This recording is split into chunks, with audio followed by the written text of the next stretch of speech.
The thing about my channel is that since I'm a commentary channel, well, I guess I also have some mediocre gameplay accompanying it as well. It's just that I gotta constantly find topics to talk about, and you know, that can be kind of difficult to do so, because I mean, I don't really know. It sounds easy, but it's kind of hard. I don't really know. But then it's just like, I don't know, man. But my channel is really just me complaining about random things that nobody actually cares about in the long scheme of things.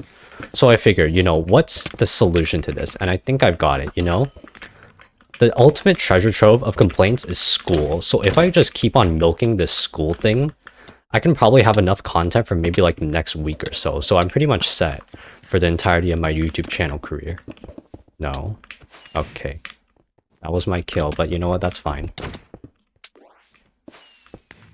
And now this guy's coming to get me. No thanks. I'd rather you just not do that. And this guy... Okay, bye. Please. Please. Oh, hey, nice. They actually left me alone. And no, I was just kidding. Why are you still... What? You know what? It worked out in the end. Anyways, back to what I was saying. It's just usually tough for me to find topics to talk about since I don't really know. I'm not really much of a drama channel. If I were to become one, I'd probably never run out of content. So who knows? Maybe I might become one day, but it's just like, I don't really think that's what I really want to do, but whatever. It's just like, no. And it's usually difficult since the other commentary channels I see, they usually talk about places they go to and people that they talk to. So that's just completely out of the picture for me right there, you know, since my favorite places to go to just consists of my own room and the kitchen whenever I just feel like scavenging for food, like some sort of raccoon or whatever. And I don't really think people are going to be interested in my journeys to my own kitchen, you know. I'm not exactly... Why am I so bad at this game? But I'm not really much of a food channel, so I don't really think that I'm going to be like suckling on a honeycomb directly into a mic anytime soon. I need to eat this golden apple. It's very nice. It keeps the 2 times the amount of doctors away. And okay, maybe also... Never mind then. Anyways, onto something which I'm actually somewhat decent at, which is just complaining about random minuscule things that really aren't going to matter in the long scheme of things. And it's just, I don't understand how so many people just have so much energy in the mornings, especially when you're going to someplace like school. It's just like, ew, why and how? Probably witchcraft or something like that, but then it's just, I don't understand it, man. It's just impossible for me to understand that, you know, because it usually takes me about like 12 hours at a minimum for the fogginess in my brain to just completely go away. And until then, I'm literally just a zombie. But at nighttime, you know, I'm much better at night. I do tend to get a bit quirky at night, and it's just, no. Which is why I would honestly hate to be a teacher, because it's just like you have to go onto a school campus for the rest of your life to like earn a living, and it's just like, why would you do that to yourself? I mean, it obviously isn't for the paycheck, but still, it's just like, why? I mean, I don't really understand. Just the thought of becoming a teacher and having to go onto a school campus for the rest of my life, or at least for the majority of my life, it's already starting to give me some gray hairs. No, not very nice. But I mean, there's always been a thought at the back of my mind to just become a teacher one day, since I've just experienced so many bad teachers in my lifetime. It's actually insane how many I've had. Did you just not drop anything? What? I put in a lot of effort. I hit that person one time. I expect many, many rewards out of it, and I just didn't get anything out of it. You know what? That's fine. Okay, I lied. It's not fine. I really wanted those rewards, but then it's just like, eh. So then, yeah, I kind of wanted to become a teacher to just try and ease the trials and tribulations that kids face each and every single day while at school. But then I realized that you have to do public speaking every day in front of an audience, so I'm gonna just throw that plan into the garbage bin there. There's a reason as to why that plan is in the back of my mind and not the very, very front. I'm probably gonna die to this guy. No, thank you. Oh, wait, I have flying sparks. No. Yes, nobody sees me. You don't have to use a bow to get to me. And, okay, please listen to the instructions. You don't have to use a bow. I don't know how you hit me. Oh, no. You know what? Special delivery. Yes. Have fun with that TNT. And you lived. That was not part of the plan. The plan was that you were supposed to die, but you know what? We can improvise, we can adapt, and overcome.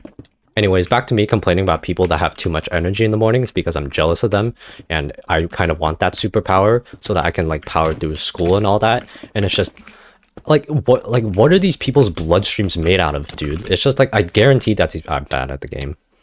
I've requested help from top researchers across the world to just try and understand this phenomenon called being awake in the mornings. And so far, I haven't really found anything. They've all been ignoring my emails. Not sure why. I'm pretty sure, you know, this is a very good use of their time and all. But you know what? It's fine. It's fine.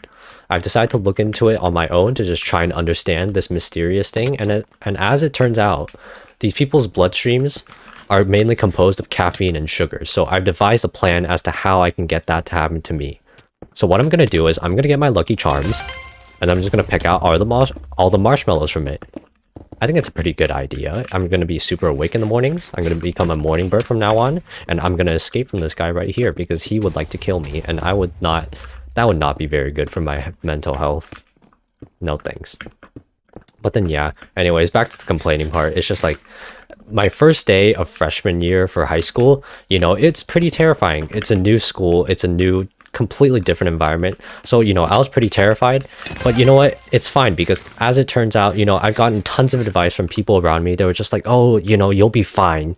And many people have said, you know, that high school was the best 4 years of their entire life.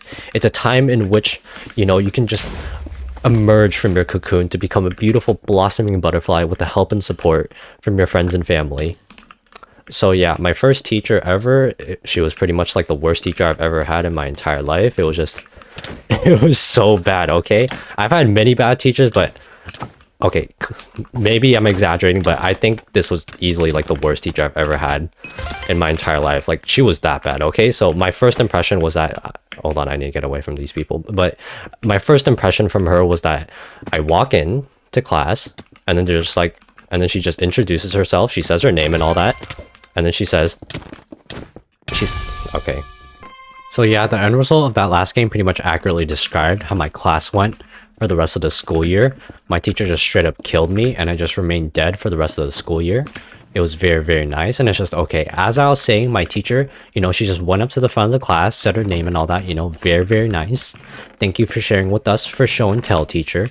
Would you like to go again the same time next week? But then it's just like, okay, after that, my teacher, she just wrote down what chapter of the textbook that we were supposed to read for that day. And then that was it. She sat back down at her desk and then just straight up just didn't speak to us for the rest of the school year.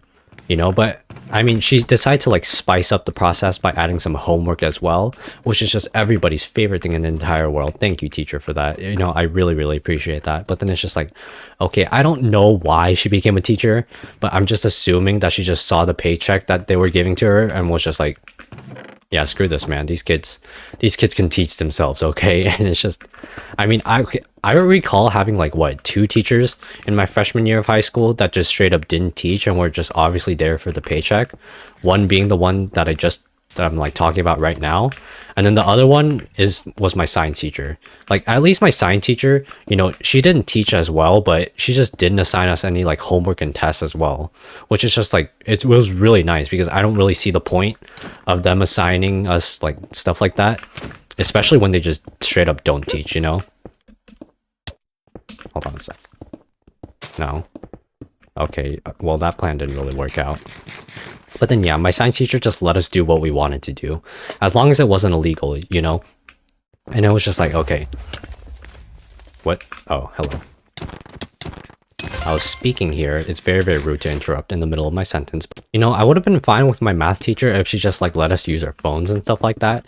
But then no, my teacher just decided to assign us homework and tests as well, which was just really, really weird because it was just like, okay, in our textbooks, it would be like, okay, we're going to need you to find the perimeter of the circles and the squares and the triangles, okay?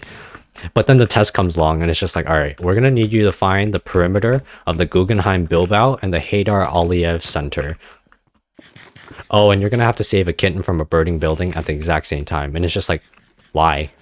Like, why are the tests so difficult in comparison to the homework, you know? It's just like, I don't get it. Like, you just don't teach us, yet you just straight up assign all this stuff. It's just like, I don't get it.